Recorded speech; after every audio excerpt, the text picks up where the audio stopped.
We should start. We should start pre-gaming now. Is he gonna record my voice while the music goes on? Okay,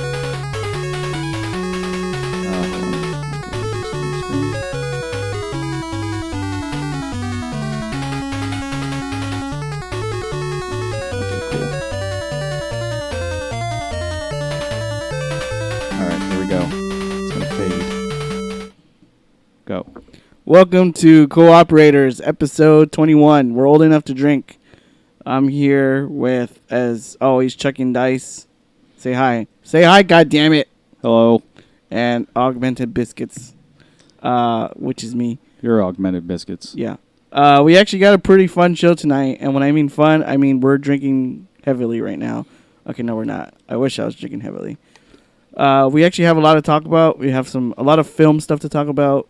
And also, Rick and Morty is back. Chucking Dice, have you checked out the new Rick and Morty yet? Yeah. That's good. It's good. That's only on Adult Swim, right? Yeah, I think so. I don't think it's on anything else.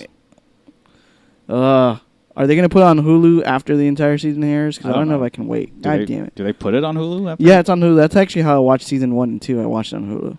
Oh, okay. Maybe they will like the day after. God damn right they will. All right, so let's get started. What do you got for us, Chucking Dice? All right, let's move on here. So, I've been playing Marvel Heroes Omega. Wait. You're telling me you played Marvel Heroes Omega? Yeah, on the PS4. You picked Iron Man, didn't you? Yep. Always with the Iron Man. Well, here's the thing. I don't know if you know this, but Marvel Heroes was a game that was available on the PC initially. It was a Diablo clone, basically. You know, you controlled a hero, and you just kind of went from left to right or around this like map that's locked into an isometric view, and you just kind of shot your powers at like thugs, and occasionally, you know, hit a boss where you would like, you know, essentially you would mob the person, because like in the beginning, Marvel Heroes only allowed you to be a certain set amount of heroes, and if you wanted to be someone else like Iron Man, that cost money. This is at the time when it was called Marvel's Heroes. It wasn't quite called Omega yet. I don't know if that was like it was a beta or something. Fast forward later, it finally comes to console. Now it's Marvel's Heroes Omega. You can pick anyone you want. You can play the first 10 levels of that character, and then after that, you're kind of forced to buy one of the characters, which I don't think it wasn't that much money. It's like $8 or $10, or I don't know. That's candy money. Yeah. That's pretty much candy money. It's, I don't know, it's not a... Here's the thing. It's got all the tropes of an MMORPG. You're just doing kind of... Just walking around taking missions and crap. Yeah, walking around beating up people over and over again. The one thing that they stopped is that they didn't put, like, level bosses where, you know, the community can all, like, battle, random enemies, and then they kind of respawn. And also the fact that they give you an option to pick any hero that you want is great, because then it's not like 5 things and 8 Spider-Mans and 23 Black Widows walking around. You know there's not 23 Black Widows. There's like 2 Black Widows. Nobody ever wants to be Black Widow. Because just like the MCU, Black Widow sucks. Well, when they forced you to be these characters, then you were kind of locked down in the characters you had to choose from, and if no one wanted to pay for it, then they were stuck with those characters. I think it's, in terms of like gameplay, it's kind of interesting because it's more brawling and arcade mechanics and less sort of RPG mechanics with the, you know, where you're taking turn-based combat and stuff like that. Or you're like managing your items, or managing stats. Yeah. I know the Diablo games like that, like Diablo 3 and a lot of those games is it's a lot of stat management and item management to maximize your kind of output and have the most efficient build. That's kind of what I'm doing now with Diablo 3. Now that the Necromancer was released, I'm revisiting that game. That kind of opens up a new game. Do you think that'll happen with this? Maybe. One of the things I don't like doing, though, is like managing my inventory, and every time like you only have a limited amount of stuff that you can carry with you, and then it'll say you're full up. And I don't really like when I like start collecting stuff. It's in the middle of a fight, So I don't know. I don't realize I'm picking up stuff because it's Mm-hmm. one of the attack buttons is binded to the pick up stuff button. Yeah. And so I'm picking up like crafting equipment that I don't really care for and stuff like that. So it's like I hate doing inventory management because then I'll say, oh, you're full up. And like stuff that I do want that'll like increase the power of my character, where there's durability or like energy to use special attacks. Mm. That gets in the way. Like the special attacks are really cool. I'm using Iron Man, and that one-off thing that he does in Iron Man 2 where he like jumps up and shoots those lasers out of his wrists and like they like take down all those like battle droids in that movie. Mm-hmm. He has that, and I love using that and in conjunction with a bunch of other attacks. Like there's one where you can freeze a person, then I do the laser thing, and then like when they're like if they're still alive, I come down and do that Iron Man like fist pound where it just kind of sends a shockwave towards everyone. But the inventory management just for me gets in the way of having more fun with the game. And that's one of those unfortunate things with this game. With games like these, it's a lot of it is managing your inventory. I still have to do that in Diablo. I don't know why. Yeah. I'm surprised they don't just introduce like something like a pet or something that will automatically go to. Actually, Diablo might have that. I'm not even sure, but I feel like they should introduce a pet for these games where they introduce a pet mechanic where if you mark something as junk, your pet will go to the vendor, sell the junk, and just bring you back the gold. Or that would be great in Marvel. Yeah, or if you mark something as store, it Yeah. goes back and it stores it in your like stash, and then so I don't know. It's that's the down. I think that's kind of like the downfall with a lot of these games. And how's the loot like? How are you? Does the loot really change like your stats dramatically, or? I feel it does. Like I just beat the Juggernaut, and I got the Crimson Bands of or is it Crimson Bands of Sidorak or wherever his power source comes from. Mm-hmm. And like if I move, like physically walk places, a force field will cover me and like will like reduce damage, and that's really helpful. It's a medallion that you can have, and you can arm yourself with one medallion each, and usually they come from like a supervillain that you beat. So that it's kind of cool that like each of the things do different things. They don't do like give you. I mean, it'll inherently give you like better fight or better like using projectiles or whatever. But then it'll have a special thing attached to it, like like Juggernaut's thing, where it's a force field because Juggernaut when he walks around he builds momentum, and then he's like says a famous quote, "Nothing can stop the Juggernaut." So I think it's really cool that that it does that because it makes collecting loot really fun. But on top of that, it's like, okay, here's scrap metal. You know what you can do that? You can craft weapons. You can craft your level 1 weapons for your level 30 character or whatnot. I don't understand crafting. I hate crafting in any MMORPG because I just don't understand it. Like, do I have to take a class to figure all this stuff out? Yeah, it's unfortunate. A lot. It all tied to, Diablo, which is like mechanics can be kind of. Unless you read up about it, it can be confusing. I'm having the same problem as well. Yeah, but how are the characters themselves? Are they like pretty true to the source material? Yeah, I mean, the only one I've used is Iron Man because I don't really care to use any of the Marvel heroes. Yeah, because nobody likes Scarlett Johansson's Black Widow. Okay. Well, I mean, like Iron Man can fly, so I can skip over a lot of stuff, and I like how they give you that ability. In the beginning, I just didn't know how to use it. And if I knew how to use it in the beginning, I would have fought a lot less people, a lot less like thugs, which kind of, sometimes gets boring after a while, unless you can beat them real quick. So like basically Iron Man can just like fly, and he flies exactly like how he does in the MCU. Different characters can do different things. Deadpool, I think, it's on like a moped and just like rides around, which is cool. Which is pretty funny. So yeah, they're true to the characters and stuff like that. Like Iron Man can pick up like heavier objects like cars and stuff. I'm not sure what would happen if you use someone that doesn't have like super overly superhuman strength, like say like I don't know Cap America or Nick Fury or Scarlet Witch or whatever. I'm sure they like make up for it with some kind of different ability. Some people have like really like long charging abilities, like they can like fly through the screen real fast, like Iceman. He just like shoots this trail of ice that follows him, kind of like in the cartoon Spider-Man and His Amazing Friends. So I mean, it's pretty true to the characters. I like the fact that the sort of like the overlord bosses or the actual villains, and they kind of make more sense when, like, because it doesn't make sense when Thor's fighting Kingpin. So what they do is they put in like a couple of like sub bosses in there with him that like kind of like balance that power. And like when you fight Juggernaut, he's by himself. He doesn't have like 9,000 thugs because he doesn't need thugs around him. Oh, I see what you mean. Yeah, it makes sense when the villains attack you.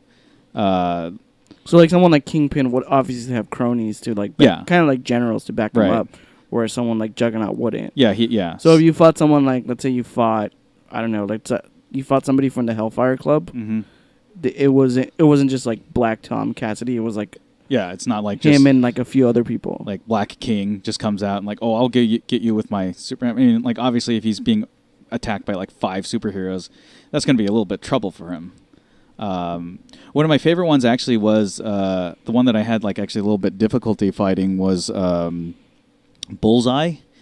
He has this weird ability where he snipes you. So this little target like will appear on your character, and if you don't like kind of get out of his line of sight, like whether you go behind a barrier or not, he'll shoot you with something. I'm assuming it's like an adamantium bullet or whatever, and basically take you down like in like a lot of energy. Like it's really hard to get killed in this game unless you're really mobbed by a bunch of thugs. But like the bosses like Bullseye will like just take you down in one shot. If you're at full power, you only have like a little bit of energy left. If you've been hit a couple times and then you got hit by that like target thing, that sniper ability, then you basically die.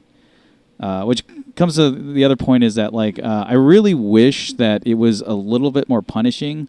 Like if you didn't beat Bullseye, you just get taken back a couple of rooms, and then you can. I mean, I'm sure like players will find that frustrating, but like after like I got actually killed by Bullseye, I just kind of appeared like right next to him again, and then the fight went on.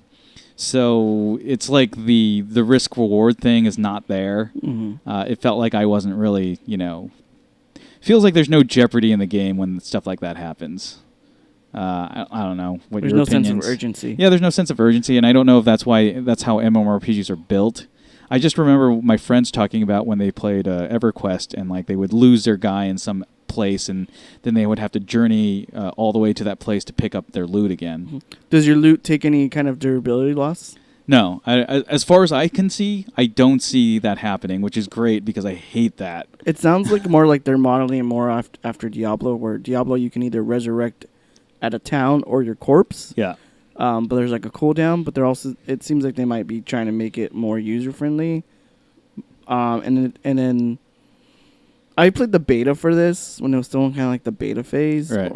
So I was okay with it. I found it kind of tedious and boring. It wasn't as fast paced as I thought. Yeah. Really, Diablo 3 was like the first console like isometric dungeon crawler that I actually enjoyed because it's a lot more fast paced. Yeah.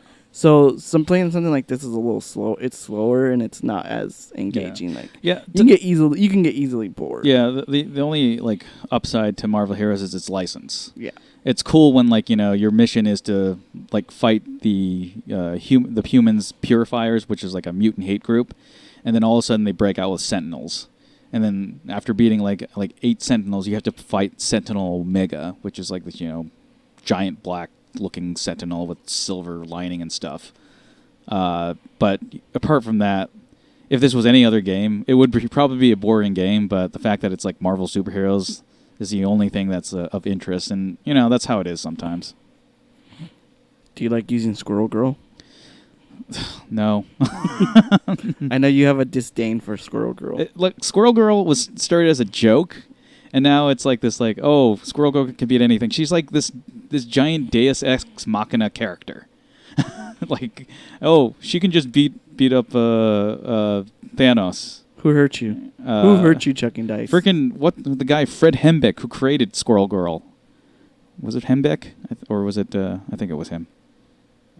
Which he hasn't gotten credit for her in a long time.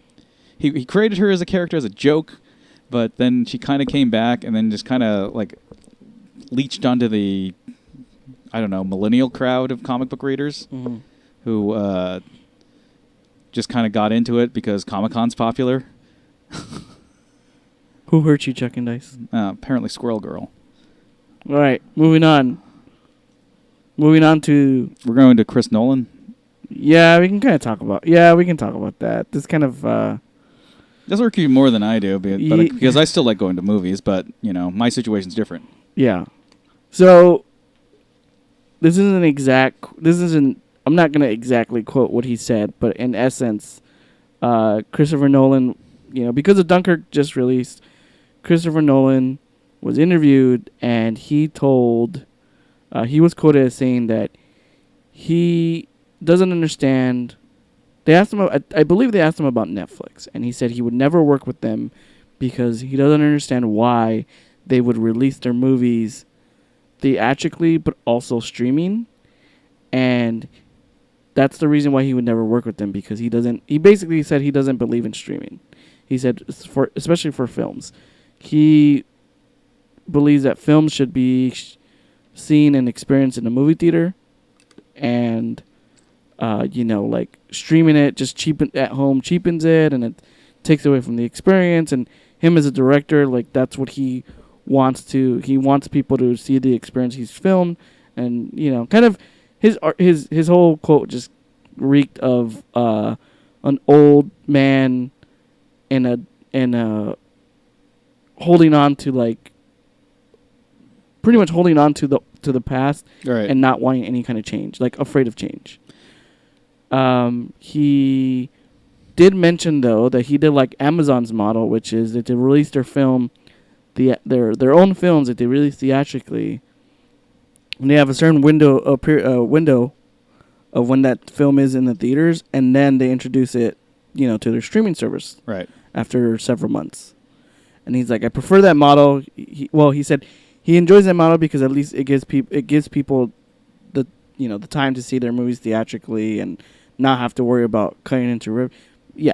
So he prefers Amazon's model over Netflix. But I guess what bothered me the most about this is that he, like I stated before, he seems like to just really be holding on to that old notion of film and cinema being able to only experience it theatrically and in a movie theater, and he's not realizing that in my opinion, I don't think he realizes that times are changing. Like, people don't have, whether they don't have the time or the money or both, to go to a theater and experience a movie theatrically. And I think Netflix is just right, fulfilling that consumer demand. But I think he's just kind of putting on blinders to it. Like, I think he doesn't want to admit that customers, would much rather watch movies at home.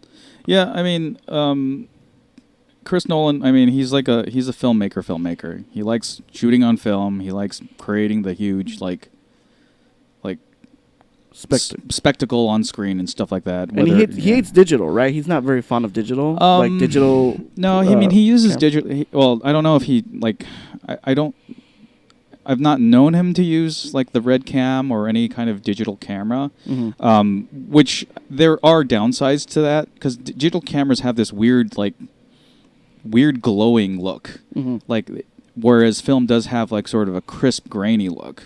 Like, if you put them side by side, I mean, obviously in home cinema you won't notice that, but in theaters you will notice that. You can kind of notice it in home cinema as well. But, I can see where he's coming from, because he likes the art of film. I mean, he's very much like a James Cameron, who also likes that, and Spielberg is the same as well. And, like, yes, they grew up during a time where they went to go see movies in a movie theater and such, but, like, sometimes that mentality has changed a bit. Usually when you went to a movie theater, people were just, like, sitting there beholden to what was on screen. They like gasped when something scary happened. They cried when something sad happens. It was like that, like, I don't know if you saw that AFI 100 Best Movie promo from, like, 1990, where they, like, showed, like, a whole gamut of emotions and stuff like that. Yeah. Which was true back then. Nowadays, when you go, it's, like, overpacked.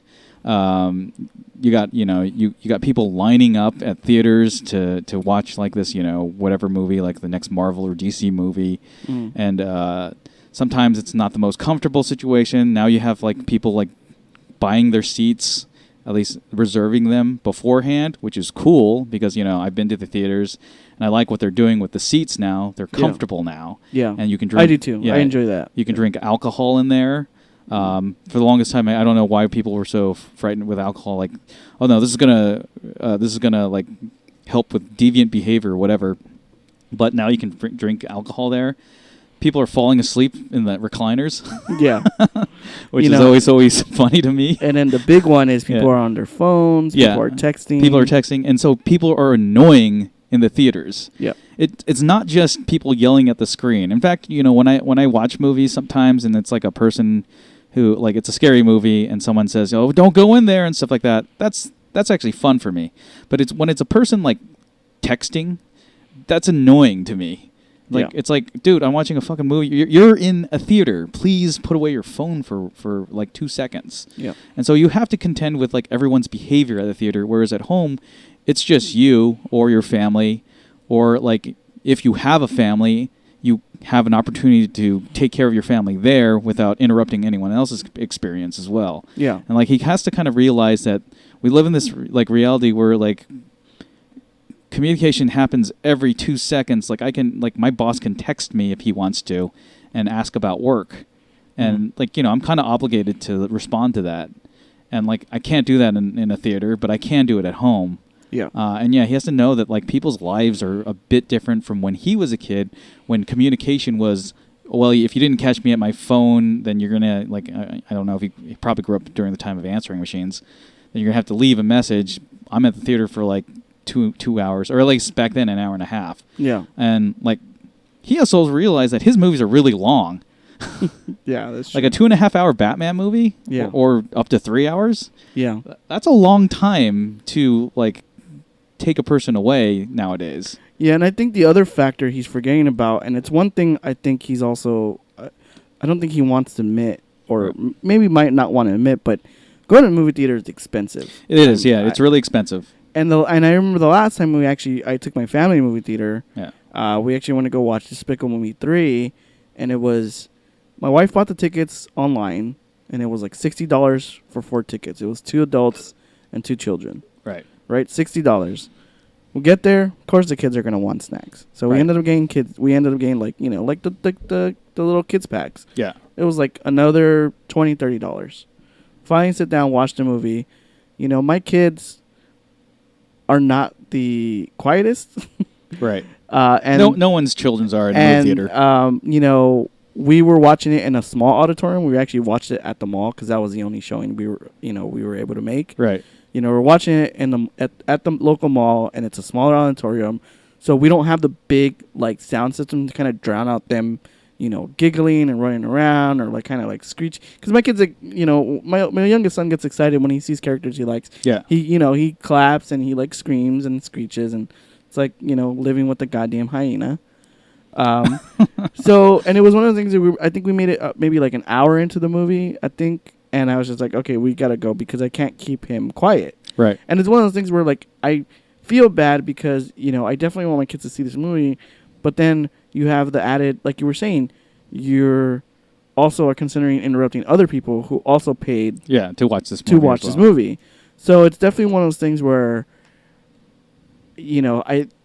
I think he doesn't consider the costs. It's expensive. I think, he's not really considering everything. He's only thinking about, unfortunately, he's only thinking about himself. And in a sense, that's how a director has to sometimes think, though. Yeah. To get their, like, message across on screen. But now he's, like, that's bleeding into, like, the social aspect of, like, not knowing, not considering the audience. Yeah. Do you think it's unfair of him to really not, to kind of just, to kind of dictate how he wants his movies to be watched? I mean, yes and no. I actually appreciate directors who do something that's for the big screen. because there's a lot of stuff that you can do on a big screen that normally isn't really done on television. I know like people love Game of Thrones and it has a scope to it, but to me that scope is like something that they did in films like 10 years ago, like Lord of the Rings essentially. Yeah. And then they added in like a couple of different things to make it set apart from that experience. And like, like Nolan himself will do things that, no one would have considered to do in say like even in like a Marvel movie or like a DC movie or whatever. He'll actually put some kind of new spin to it. I'm not the biggest fan of Inception. In fact, I think it wasn't that great of a film.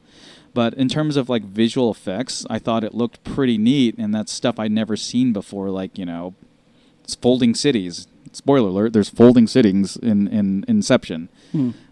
But I thought that was pretty cool. I thought the plot was a little weak, and I think that he probably should have worked a little bit more on that before actually making the film. But it was kind of neat to see him experiment and see something that I don't normally see in like a big blockbuster film. Now, like with that considered, he'll be a little indulgent of like how people should watch his films, and I do agree to a certain extent. I don't think people should watch like movies on their phone. Like, I think I read somewhere it's like, how exciting would Gravity be when I'm just watching it on the phone? Not very, because it's it doesn't have scope. I'll say, well, maybe television. Yeah, that makes sense. Watch it on TV. Everyone has like really big TVs now, so they can watch these epic films. But like that kind of experience would probably make more sense watching it in a theater. Now, if you consider something like 40-Year-Old Virgin or any kind of comedy, yeah, you don't really need to see that in a movie theater. I mean, you don't really need to see a romantic comedy in a movie theater. There's nothing dynamic happening in that kind of sense. But yeah, for me, because I went to film school and stuff, there is a sort of magic when you go watch movies in the movie theater. I don't do it as much as I want to, because you're right, it's expensive. And like sometimes the movies, when you go watch them, they're not very good. You can tell that they're not good sometimes in trailers. And then when they do come out on home, like any kind of like home video or whatever, or streaming, you find out that it's a good thing I didn't waste my money on that. That's true. Have you ever seen X-Men Apocalypse? Yeah, that was garbage. Yeah, like I'm actually. Well, we saw it in the movie theater, but that's because my wife loves all those. All the X-Men movies. All the X-Men movies. Right. So I was like, all right, whatever. I'll go with my wife. But yeah, it's pretty fun. I got through like 20 minutes, and I'm like, how much of this is left? And like, okay, I'm gonna put this aside and watch it later. I haven't gotten back to it. Yeah. And I got through Pixels. You actually watched Pixels in the movie theater? No, in home, like home video, home streaming. You're a braver man than I am. See, this is what streaming does, though. It's like it gives you an opportunity to watch these bad movies and say, wow, it's great. I saved my money on that one. Yeah. There was one movie recently where someone said, like, I guess there was like a movie recently that people did really well, but there was like a few people just like, yeah, this movie is horrible. Like, I walked out. Like, I could not finish watching this movie. But yeah, I don't know. I think it's a little unfair. I mean, I don't know why it bothered me so much. I guess it's just... Well, it's like he's scoffing on your way of life at that point. Yeah, at that point. And I don't think he realizes that. I think he just realizes he's just stuck in his like normal, I was a kid, went to a theater, that's what I used to do. And like a ton of stuff that I did as a kid you can't really do nowadays. Like, I don't know if your parents was like this, but if they went somewhere, like my mom went to like a beauty salon, and like I'm just sitting there in like the like waiting area waiting for her to stop, because like when a Korean woman goes to a beauty salon, basically you're going to be expected to stay there for 12 hours. Because they like to talk. They like to talk. And so I'm just like, cool, I'm just going to go outside and walk around. And that's what I did. And like I walked around everywhere and then came back. That was definitely a thing. 2 hours later, and they're still talking. That was definitely a thing with my family too. It was more like we're going to go to a flea market or swap meet, and we're going to walk around in the heat for 2-3 hours, and then we're going to come home. And I hated it. Yeah. That's why to this day I hate swap meets and I hate flea markets. Like, I cannot stand them. And I promised myself, I was like, if I ever had kids, I'm never going to subject them to that. Right. Same thing with like going somewhere where you don't want to go or you don't want to be. Like, there's many times growing up I was taken to either like, a doctor's office or a hospital, and I had to accompany somebody, and I didn't want to be there. And now it's like, You do that now, and it's like, oh, I got my phone. I can just surf the internet the whole time. Yeah, that's the thing. Like like when I got a Game Boy, that was like the saving grace of any of my mother's visits, because I just click that on and play. Unless your batteries died. Unless your batteries dies, because like Game Boy lasted about what 6 to 8 hours with those 4 AA, or was it 8 AA's? No, it was 4. No, it was 4 AA's. 4 AA's. But it lasted a good while. Yeah, it does. I'd say 7 hours. I think I got the max out of it. Nice. But then after those 7 hours gone, you have to like brave 4 more hours of your mother talking to the beautician about nothing. Yeah. About gossip. Yeah, you kids these days have it easy. Yeah. With your tablets and your iPhone. I'm envious. I think they're lucky. Yeah. All right, so let's move on here. We're going to talk about the HBO hack that happened. I don't know if you guys were preview of this, but HBO recently got hacked. A lot of personal information was stolen, which is several terabytes, terabytes. 1.5 terabytes of information was stolen. At the same time, this was, I guess, they're saying that this wasn't related to the hack, but an episode got leaked. Like the next episode of Game of Thrones got leaked. Damn. And thrown up online.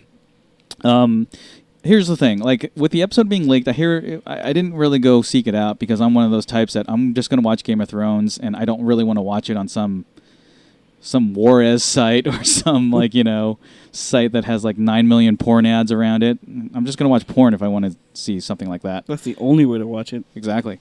So like, and I'm not too crazy of watching some kind of like subpar quality, version of the episode. I could just watch in, its full quality. I mean, maybe this is me getting on that Christopher Nolan You can just wait until bandwagon. Sunday at 6 p.m. and watch it here. Yeah, just watch it on the app. Yeah, that's what I do. I actually watch it on Sundays at 6. Right, on HBO? Yeah. Yeah, so I guess, I'm not too... no one really should be worried about that because, I don't think a lot of people would want to watch a, subpar quality version of the show.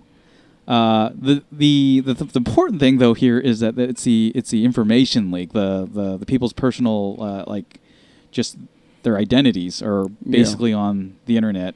This is the same thing that happened with the Sony hack, and I actually do have friends that were working at Sony at the time, and they have to constantly look behind their back and make sure that that they're not being hacked. One of my friends, a good friend of mine, had been hacked. Basically, his bank account got compromised several times, and so he has to pay for some kind of fraud protection. Yeah, fraud protection or security protection towards that. And he does have a hotline that just puts him directly to an operative that will actually take care of the situation quickly.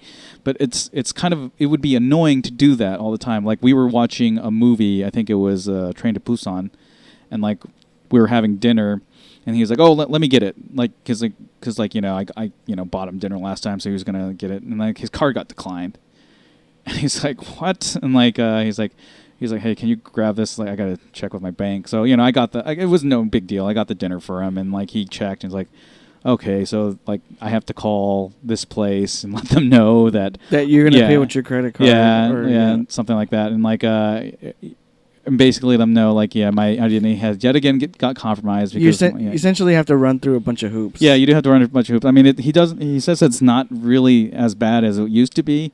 But it still kind of sucks that he has to keep on doing this. Yeah. So I mean, that's terrible. Yeah.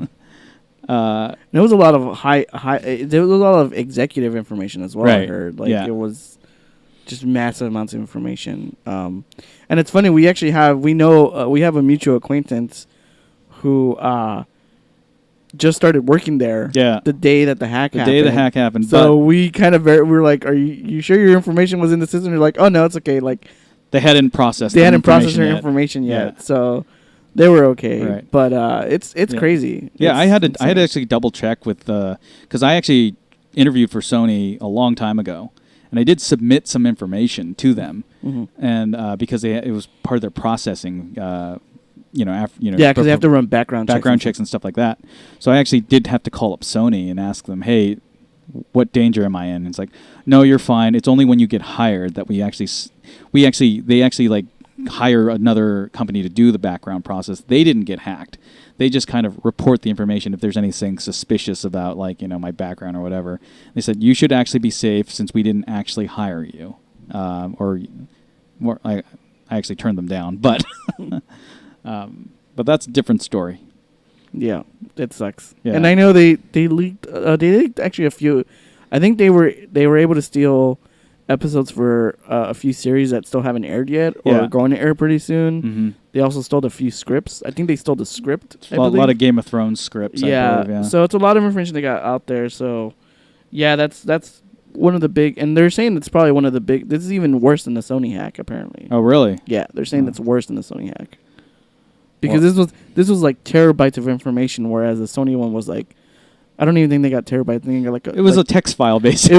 It was like gigs of information for Sony, but with HBO it was like terabytes of information. Right. So, and that's a lot of information. Fucking nerds. That could be files. That could be everyone who works for Sony. All their social security numbers. It was a lot of subscriptions. It was a lot of information. Right. So that leads us into. Okay, we're going to be talking about ROM hacks now. Now, what I'm going to be putting on the screen for you is a game by Taxon called 8 Eyes. And I want to read the description as you guys are watching this, of this game. Okay, so 8 Eyes is set in a post-apocalyptic future. Mankind is recovering from hundreds of years of chaos and nuclear war, and civilization is being rebuilt by the Great King, who harnesses the power of 8 jewels. The jewels, known as 8 Eyes, were formed at the center of 8 nuclear explosions that came close to destroying the Earth. The 8 Eyes have mysterious power, which, in the wrong hands, could bring about the end of the world.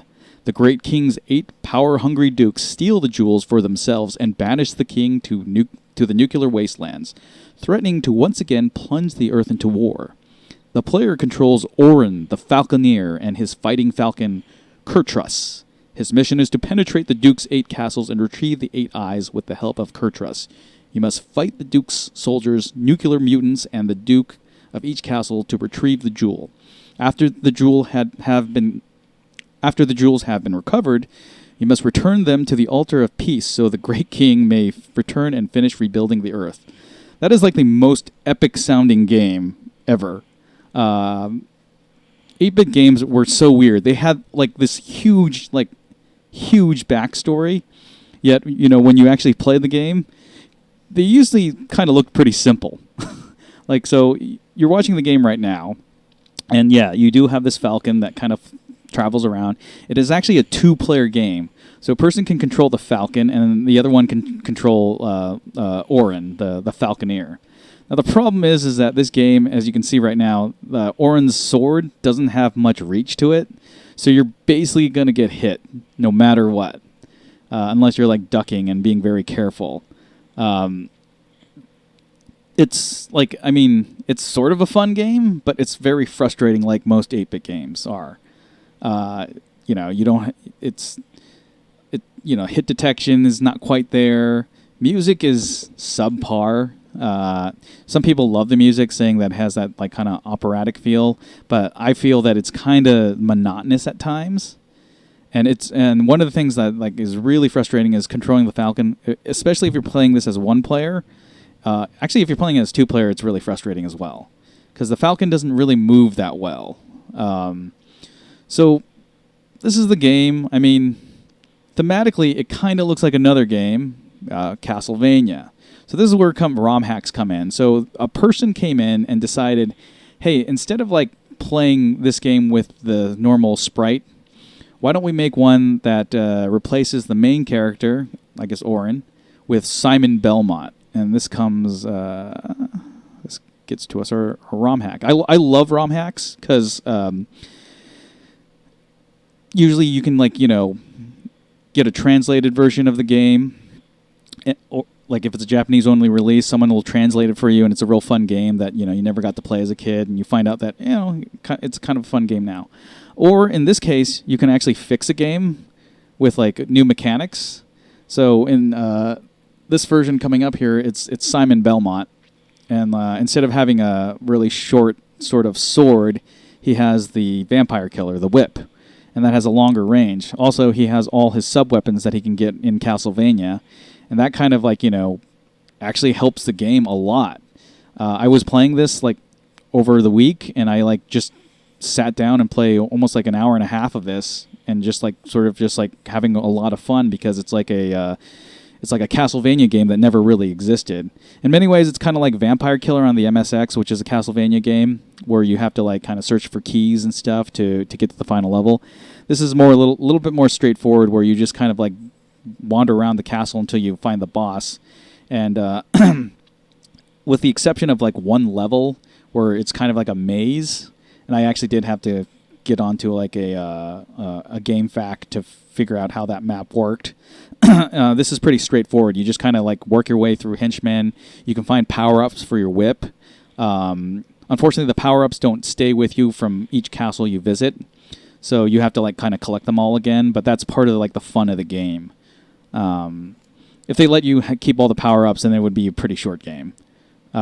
Which, that's not such a bad thing either. But like, yeah, I kind of dig like this ROM hack just because it gives you that opportunity to get over the frustrating parts of the original game by putting something in more familiar, and it's just really cool to see Simon Belmont controlling a falcon, which I think that they should incorporate that in the cartoon. Every game should have a falcon. Every game should have a falcon. I just want a falcon. Everyone wants a falcon. The only thing I think that needs to be fixed with this game is music. I don't really have a particular problem with the music. I just think it's very kind of like sort of bland. If it was the Castlevania music, it would have been a hell of a lot better. But unfortunately, the person who did the ROM hack. Just say you want this to be a Castlevania. I want this to be a Castlevania game. Because look, you can fall in pits, and then it won't It looks exactly like a Castlevania game, too. Right.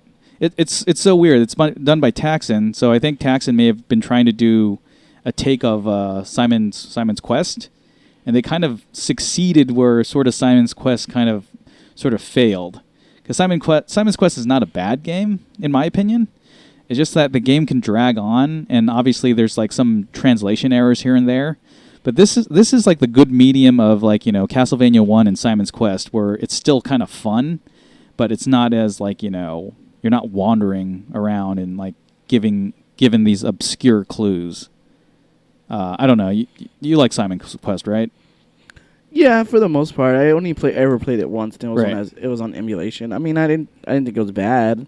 It's a lot easier than like Castlevania 1 or 3, but yeah, it's definitely a lot of exploration. It actually reminds me of. It's kind of like, it's funny. Those games came out around on the NES. That one, so Castlevania 2, Legend of Zelda 2, yeah, and Super Mario Bros. 2. They were all sequels to like really popular games that people were expecting one thing and they got something completely different. And it's funny because that's exactly how Legend of Zelda Part 2 Link's. Was it Link? It was just Link, right? The Adventures of Link. The Adventures of Link. That's how it was. Like it was you went into a town, you explored, and then when you went into town and talked to people, and then when you left and explored, it was like this kind of top down. Yeah. It was top down exploration. Yeah. And it felt like they were trying to do like a Zelda RPG because it was. You had to increase like your force attack and your life attack. And then when you ran into enemies, it went into a battle screen where you were like collecting experience points and stuff. Yeah, collecting experience points and you were fighting. So it was really bizarre. I never finished Link's Adventure or Adventures of Link. I mean, it's funny that you mentioned Adventures of Link because like about like I don't know a couple months ago, I kind of revisited the game and found it like very frustrating, stuff like that. So I did actually visit the ROM hacks, like a ROM hacking site called romhacking.net.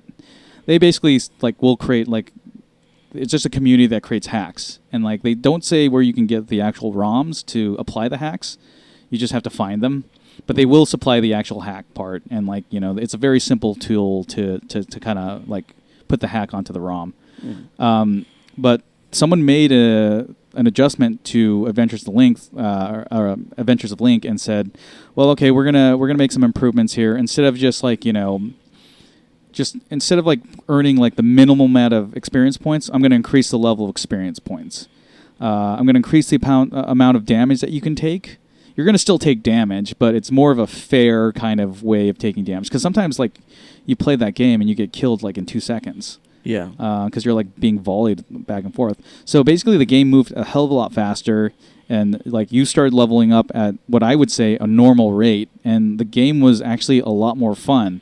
And that was, like, one of the few times where it was, like, sitting down and playing it and playing it and playing it, and then, like, looking up, like, oh, crap, I've been playing this for 4 hours. But that's why I kind of enjoy, like, when people come in with these hacks to improve the game so that it's, like, more playable. And there's other people who will come in and say, well, we're just going to make the game harder. So here's Castlevania with all pits and no stairs. So you got to jump everywhere. Which is dumb. Which is dumb because, like, it's like Castlevania is hard enough. You don't have to make it harder. I do like when people create, like, interesting level design and, like, there's an intent to why they, like, put a pit here or put some stairs here or whatever. And it's not built to, like, be maddening. Like, it's not like Super Mario Maker where people just create a level where you just die. Yeah.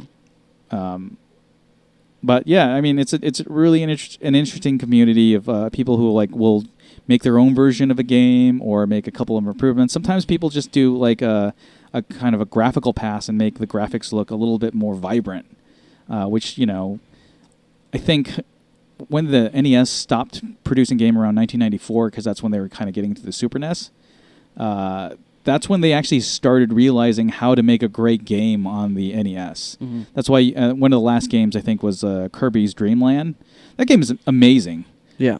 For an NES game. And, like, people were kind of realizing, you know, what the Nintendo was capable at that time. Unfortunately, during that time, they decided, well, we're not going to be making games for this console anymore. We're going to move on to Super NES, and, like, you know, then you have to get used to that learning curve of them trying to create games for that console. That tends to happen when you get to the end, to the end of life for a console. Is I remember playing PS2 games, and the early PS2 games looked like shit. Right. Like, they did not age well. Yeah. But then you play later PS2 games like God of War, and you're like, this still looks really, really looks good. Amazing. Looks awesome. Look at these cinematics. But it's like, yeah, it's exactly what you say, which is like, it's that learning curve. It's like, once you realize what you can squeeze out of these machines, you're just getting better and better. And that's pretty noticeable too with the PS4. As you play early PS4 games, I mean, they look good, but you look at stuff later and it's like so much better. Yeah. So yeah, that's unfortunate. I remember playing Kirby's Dream Land. Yeah. The first time I played Kirby was actually Kirby 2 on the Game Boy. Oh, and I like that one. Yeah, and I really liked it because it was like it was cool using the animals, and it's like the last one I played. But, yeah, I would say the same thing with the Game Boy. Early Game Boy games were pretty like they were terrible. They were terrible. Yeah. But then you look at the later Game Boys, and even especially Game Boy games by like Nintendo, like the first party games, and they're great. Like Super Mario Land 2. Oh, I love that game. That's my favorite Super Mario. That's so great. Getting the carrot and the rabbit ears. I mean, it had such great graphics. I mean, Kirby's Dream Land 2. Unfortunately, they only made one Metroid, but like the Zelda games on Game Boy, like Link's Awakening was great. That's my favorite Zelda game too. Yeah, that's like one of my favorites. That's my favorite Zelda game too. That's like I would actually rank that. That's number 1 for me, and then number 2 would be Link to the Past. Yep. Yeah, that's how I rate my Zelda game. But that was another great game. That was kind of screw Ocarina of Time. I don't really like that game. I know. Revisiting Ocarina of Time, you know what the problem with Ocarina of Time is? Because it's the exact same game as Link to the Past. Well, not only that, there's a lot of fluff to it. Yeah. I've realized that there's a lot of fluff to it, and it's a lot of like run here, run here, run here, run here, and it's not very clear. I feel like it's not very clear on like why you're doing those things, like I especially hate that you start off. You have to get 3 gems to get the Master Sword. Yeah, and then you have to do all the freaking temples to get to the end. So I don't mind that so much, but it was like, okay, you start off with doing getting the first 2 gems. You need 1 more gem to get the Master Sword, right? And kind of get to like the part where you're an adult. But that last fucking gem, you have to essentially you're on an escort mission. Yeah. You have to carry the Zora girl around, the Princess Zora. Oh, Yeah. Rudo. Yeah. Yeah, you have to carry her around. And it's just like, oh my god, just let me get to the goddamn Master Sword. Like, why do I have to go through all these hoops? So yeah, Ocarina Time, yeah. Well, some people love that, and some people like Mask of Majora as well, which I'm not a big fan of either game. I had never played Majora's Mask, and when it came out on 3DS, I actually bought it, and I regret buying it. I fucking can't stand that game, and I hate this whole stupid like time limit bullshit where you're constantly just going back and doing the same shit over and over. And it's just like, this is dumb. This is like the dumbest fucking thing ever. And I think that's why I hated Dead Rising, the first Dead Rising, so much, because it had that stupid time limit where like it had a time limit where you had to do certain quests in a certain amount of time. If not, you failed it. Yeah. And it was just like, oh, in order to get the true ending, you got to do this. I was like, this is stupid. I hate it. Yeah. But that's a very Japanese design. Yeah, that is a very Japanese design. I mean, there's some games that like will do that. Okay, I feel Silent Hill does that pretty well with when they want to give you a different kind of ending. And most of the other endings that you get aren't like, well, you have to like 100% the game to get like the best ending. They're like slight variations. Yeah. And I like that more than like, okay, this is what you have to do. You have to explore the entire castle, right side up, upside down, to the left, to the right. You have to like go here, go here, go here, go here, and then you'll 100% the game. I'm talking about Symphony of the Night. I'm not saying that's a bad game, though. It's just kind of ridiculous what you have to do to get the perfect ending. Yeah, I guess. I think Symphony of the Night did it a little more cleverly, right, than the other games. Like especially with the 2 rings that you wore. Like you were just exploring the castle and you found this ring. You're like, oh, it says inscription. Where, there it just said like clock tower. Right. Where. And then you found the other ring, and it told you that you had to wear these 2 rings at the clock tower. That kind of opened things up. But I can see how that can be annoying. Right. I can see that. I can definitely see that. We got a comment here. Someone says Silent Hill sucks. Scheme 1212. I already know who that is. That's God damn it! Johnny 5. I'm gonna punch you in the gut when I see you tonight. Like I'm gonna punch you so hard. So yeah, this looks fun. I'll check it out. Yeah, I mean, I got a copy of the ROM hack, so as long as you have your own copy of Castlevania and 8 Eyes, then you should be fine. Which you do, because we totally collect games. That's not sarcasm. That's why we went to that RetroCon. All right, so let's move on here. I'm having a little trouble with the stream, but I think it's still working. It's not saying. I blame this scheme guy. Oh, Johnny 5? Yeah, Johnny 5. Johnny 5. So, over the weekend, I did attend the LA Shorts Festival. The LA Shorts International Film Festival, called 21 and Under. I don't know why it's called that. I thought it was 21 and over, and I thought, oh, this is going to be like really mature films. And it's like, no, 21 and under. Like, oh, okay, well, it's going to be, well, I guess they're just going to be films. Yeah. I did have a friend.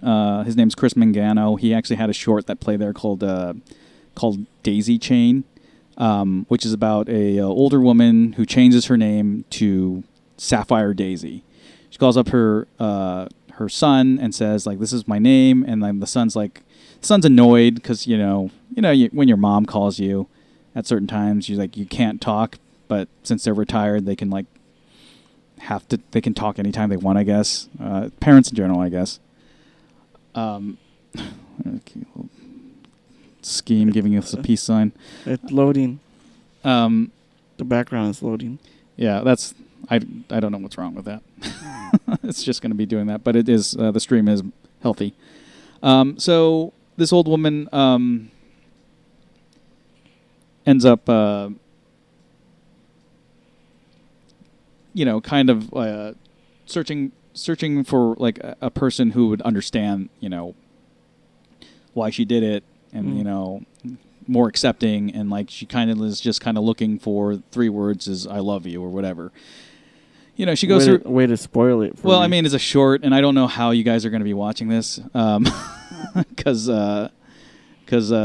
these shorts aren't really exactly available anywhere other than the film festival that it's in. The stream's working now.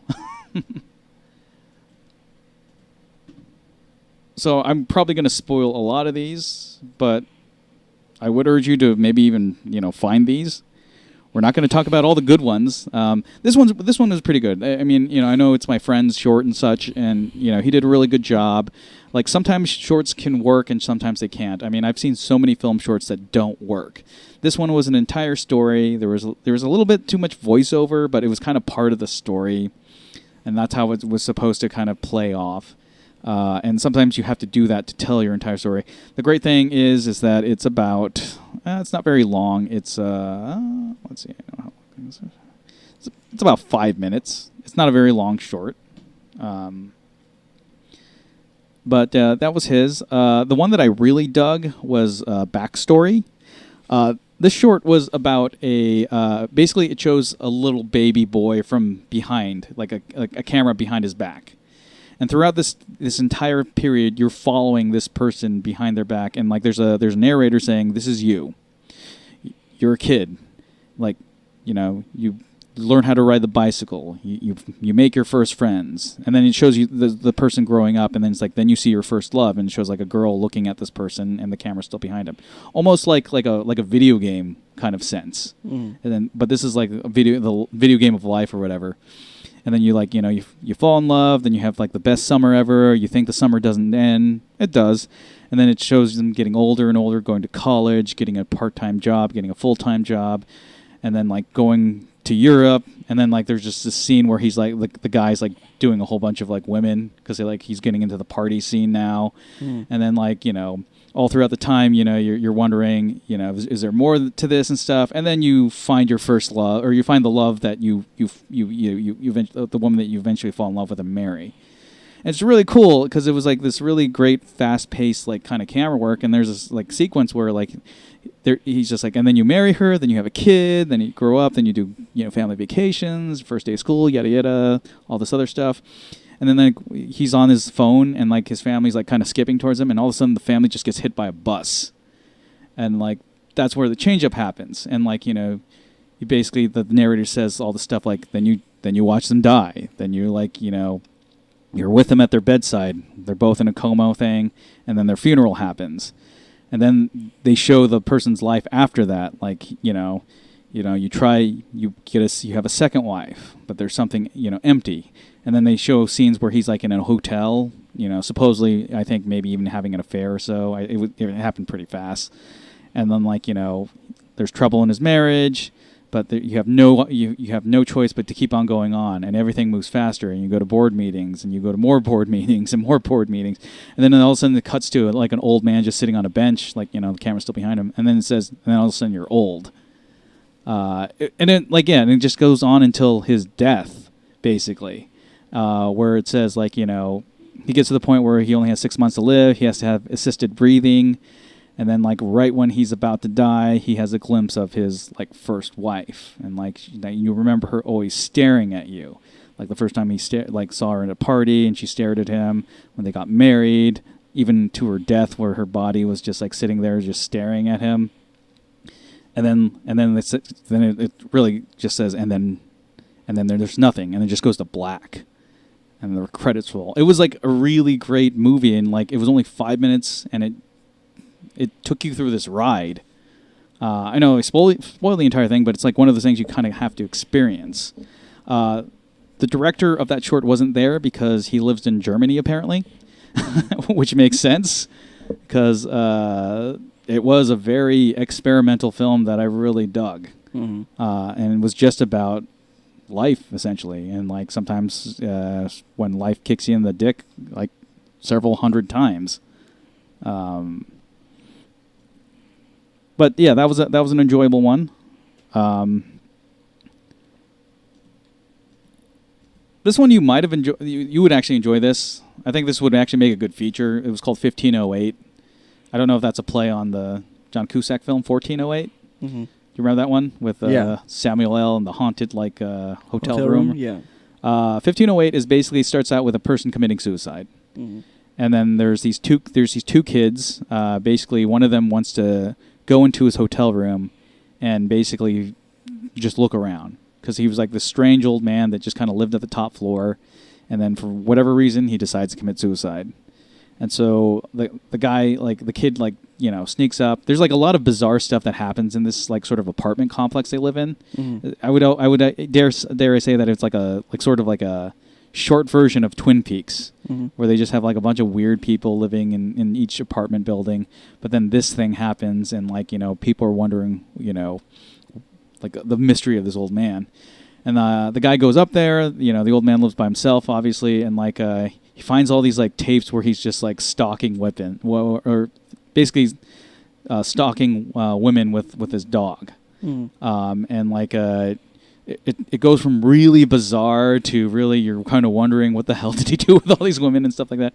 It was kind of cool, and it kind of stops because I think the idea is that the director wanted to kind of create a film sort of as a prototype to a feature, and I think this really would work as a kind of like one of those like features where you were, Is it basically going to turn into House of Leaves? I want to say not really that supernatural element of House of Leaves, but I want to say like it's more of like a version of Rear Window without the window, but it's more just like internet tapes that or not internet, but QuickTime videos that he finds on his desktop. Mm-hmm. And it seems like it could be a really cool thing to see as a feature. My problem was it does kind of feel like a prototype for a feature. They say, this is what they think. The movie's going to be great. If you put money into it, this is what the kind of experience you're going to have. And everyone's going to remember it. Evil Dead pretty much did that. They created a short before they actually created the actual full-on feature. You can find that online. It's terrible quality because no one actually owns like an actual 100% version of that short, but it was actually a really interesting film. Not the best one, but like, it was okay. And speaking of crappy ones, because like every LA Short Film Festival or any kind of film festival always has to have a really bad one. This one's called Ophelia. I can't tell you what it's about. And you weren't feeling it? A little pun there for you guys. So it's about a mortician who, their job is to beautify corpses. Then he falls in love with this girl who is visiting one of the corpses, at a funeral. And then all of a sudden, that woman is dead. Like, this is how the scenes are kind of laid out. Mm-hmm. And then he starts working on her. And then he really starts working on her? It's funny that you say that. Does it really have? Does he? So this is a film about necrophilia. Yeah, well, there's a scene where they do before he does it. He's like putting like makeup on her like dead corpse face, and like I guess I thought the realization is that you didn't know if she was alive or not. But like then you find out that she was actually alive, and they went on a date, and then he showed her what he did for a living. And they play a sort of pretend thing where she's the corpse, and then you kind of realize, oh, maybe he killed her. And then you realize, okay, they cut back to the scene where he's working on her, and then he's about to, because she makes a joke while they're play acting. It's like she's like, "Hi, how about a touch of necrophilia?" And she kind of like kind of lifts up her skirt, and like it's kind of like kinky, whatever, like joking around. Yeah, jokingly and stuff. And so it cuts back to him, like, about to, making sure that my nieces aren't listening. It goes back to him, like, with her saying, like, how about a touch of necrophilia? And he's about to mount a dead corpse. And, like, that's when he gets, like, he hears a knocking from a door, and, like, it's, like, his best friend. He's like, damn it! And then he goes out there to talk to him. And the friend's like, come on, man, like, the Halloween party is tonight. You always come to the Halloween party dressed as Dracula and blah, blah, blah, blah, blah. And so he's like, I'm not sure. I have to have a lot of work. He's like, well, just consider it. You know where I'll be. And like, so he leaves. And so the main character sits down and starts smoking, because that's what people do, I guess, is when they reflect about their dead girlfriends.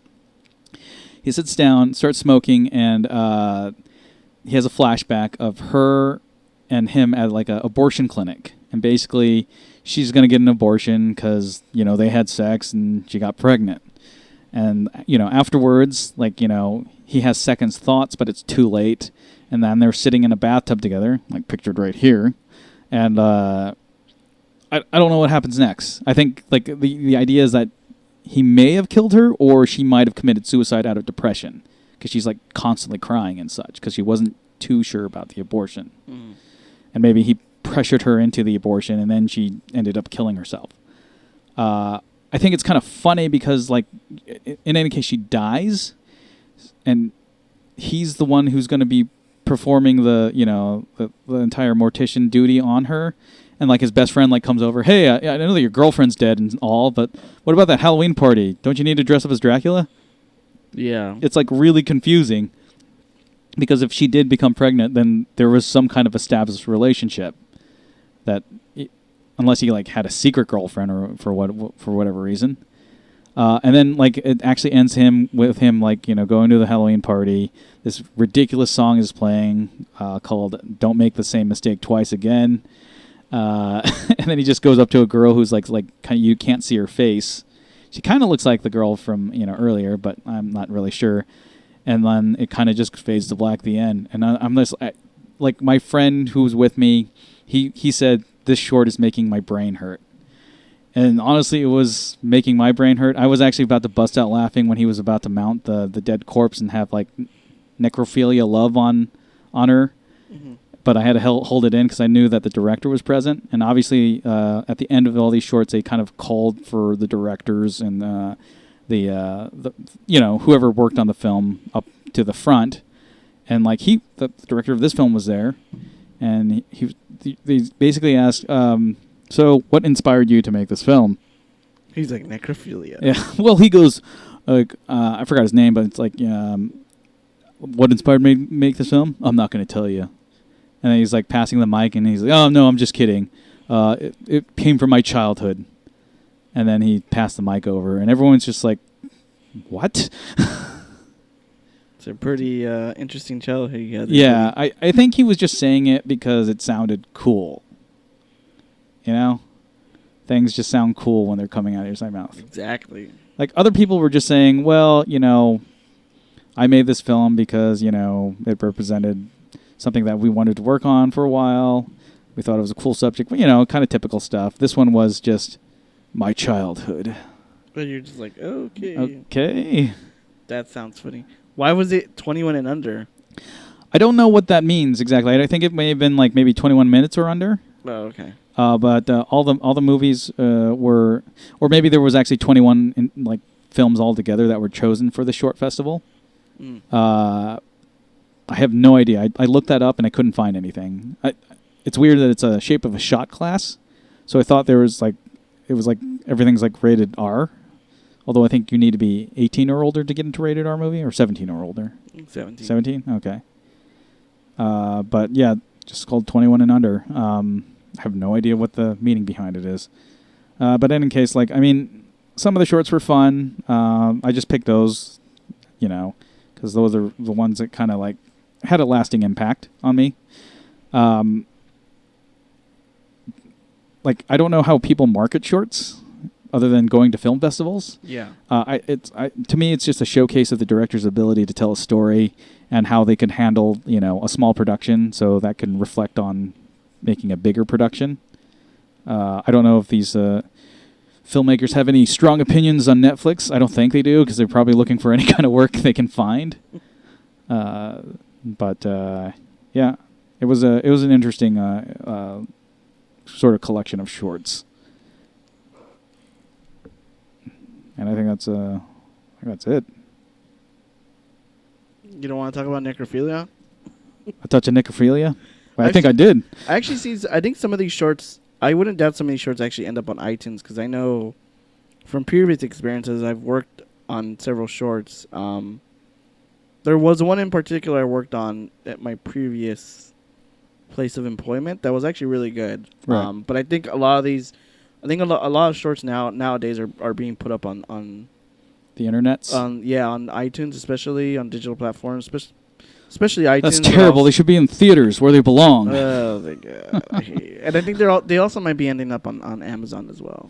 Yeah, I think I've seen a good amount on Amazon. I've seen a lot on YouTube. A lot of the my favorite shorts that I like to watch are the what's his name, Neil Blomkamp, the guy who directed District 9, and he did a series with just it's like these random science fiction stories. Mm-hmm. There's this one where it was a monster, he was just built up with a bunch of limbs. Like it was kind of like it had kind of feelings of The Thing, basically, Mm-hmm. and it looked really cool. I mean, I didn't know what the hell was going on, but the limb monster looked really cool. Like a Cronenberg monster. Like a Cronenberg, yeah, like Cronenberg Morty and Cronenberg Rick.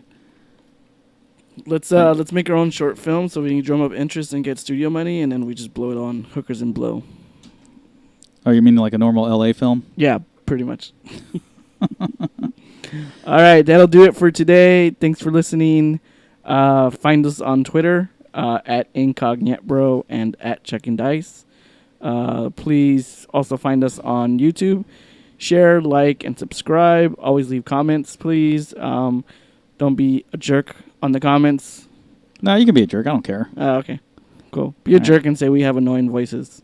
We got awesome sounding voices. I don't know what you're talking about. That is true. And yeah, thanks for listening. All right. See you later, guys. Keep it rolling.